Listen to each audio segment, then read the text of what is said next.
Welcome back to my YouTube channel Good Guides. Good Guides or আজিৰ নতুন ভিডিঅ'টোলৈ আপোনাক আকৌ এবাৰ স্বাগতম জনাইছো।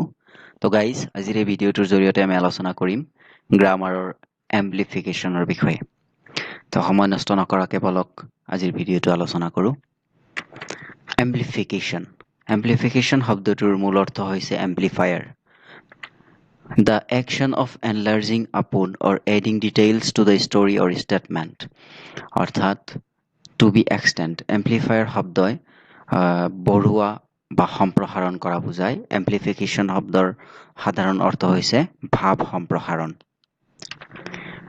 ভাৱ সম্প্ৰসাৰণ যি বাক্য থাকে সেই বাক্য সিম্পল সেন্টেন্স হ'ব পাৰে, প্ৰভাৰ্ব অৰ্থাৎ ফকৰা যোজনা হ'ব পাৰে, কোটেশন অৰ গ্ৰেট লাইন্স। আৰু এই এম্প্লিফিকেশ্যনৰ বাক্যটো কেতিয়াবা কেতিয়াবা উদ্ধৃতি, বিশেষ মহান ব্যক্তিৰ উদ্ধৃতি আৰু গ্ৰেট লাইন্স অৰ্থাৎ মহৎ লোকৰ বাণীও হ'ব পাৰে। আমি যদি যাওঁ তেনেহ'লে কিছুমান উপায়ৰ জৰিয়তে আমি এম্প্লিফিকেশ্যন লিখিব পাৰোঁ বা এম্প্লিফিকেশ্যনৰ যি পেৰাগ্ৰাফ সেইবোৰ আমি ৰচনা কৰিব পাৰোঁ।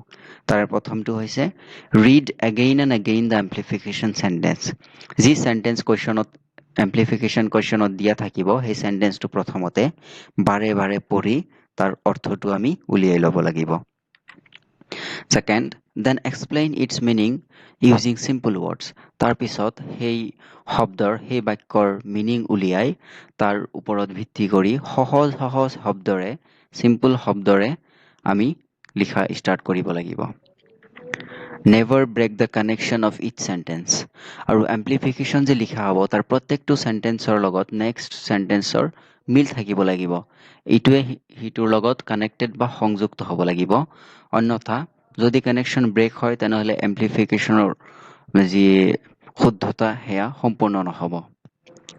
Next, add some examples regarding to this amplification or add some quotation. এম্প্লিফিকেশ্যনত কিছুমান উদাহৰণো আমি এড কৰিব পাৰোঁ যিটো ইয়াৰ লগত প্ৰসংগ বা সংগতি আছে, অথবা আমি অন্য কোনো কোটেশন বা গ্ৰেট লাইনো এম্প্লিফিকেশ্যনৰ এক্সাম্পলত এড কৰিব পাৰোঁ। এই কেইটামান পদ্ধতিৰ জৰিয়তে আমি এম্প্লিফিকেশ্যন লিখিব পাৰোঁ। এক্সাম্পলছ, এম্প্লিফিকেশ্যন কেইটামানৰ উদাহৰণ হৈছে all that glitters is not gold. উজ্জ্বল বস্তু মাত্ৰই সোণ নহয়। মৰ্নিং শ্ব'জ দ্য ডে। ইয়াৰ অৰ্থ হৈছে যি মূলা বাঢ়ে তাৰ দুপাততে চিন। Necessity is the mother of invention.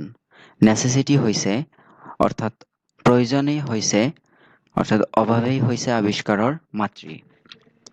Next, honesty is the best policy. সাধুতাই হৈছে উৎকৃষ্ট উপায়। এতিয়া যদি আমি all that glitters is not gold এইটো এক্সপ্লেইন কৰোঁ, এইটো হ'ব এনেকুৱা ধৰণৰ all that glitters is not gold. প্ৰথমতে টাইটেলটো দি ল'ব লাগিব যে সকলো উজ্জ্বল বস্তু মাত্ৰেই সোণ নহয়। তাৰপিছত আমি পেৰাগ্ৰাফটো লিখিব লাগিব One cannot judge the person by his external appearance. কোনো মানুহৰ বাহ্যিক দৃষ্টিভংগীৰ জৰিয়তে আমি ক'ব নোৱাৰো যে মানুহজন কেনেকুৱা। It becomes necessary to look an object thoroughly. এইটো জানিবলৈ হ'লে আমি সেই বিষয়টোৰ ওপৰত বা সেই অবজেক্টটোৰ ওপৰত আমি গভীৰভাৱে অধ্যয়ন কৰাৰ দৰকাৰ আছে। A yellow leaf may shine well. এটা হালধীয়া পাত উজ্জ্বলতা আছে, but it is not gold. হালধীয়া পাত এটাৰ উজ্জ্বলতা আছে যদিও ই সোণ নহয়। After we touch it, আমি যেতিয়া ইয়াক চুই চাওঁ, we will come to know, আমি জানিব পাৰো যে it is an ordinary leaf. এইটো এটা সাধাৰণ পাত।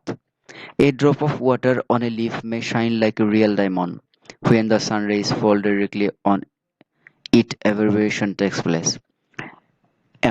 এটা পাতত যেতিয়া এটোপাল পানী পৰে বা এটোপাল নিয়ৰ পৰে তাক দেখিবলৈ সম্পূৰ্ণ ডায়মণ্ডৰ নিচিনা অৰ্থাৎ হীৰাৰ নিচিনা, কিন্তু যেতিয়া সেই সেই পানী টোপালৰ ওপৰত আকৌ সূৰ্যৰ ৰশ্মি পৰে তেতিয়া সি ভাস্মীভৱন হৈ উৰি গুচি যায়, অৰ্থাৎ তেতিয়া তাৰ আচল চেহেৰা বা ৰূপটো ওলাই পৰে।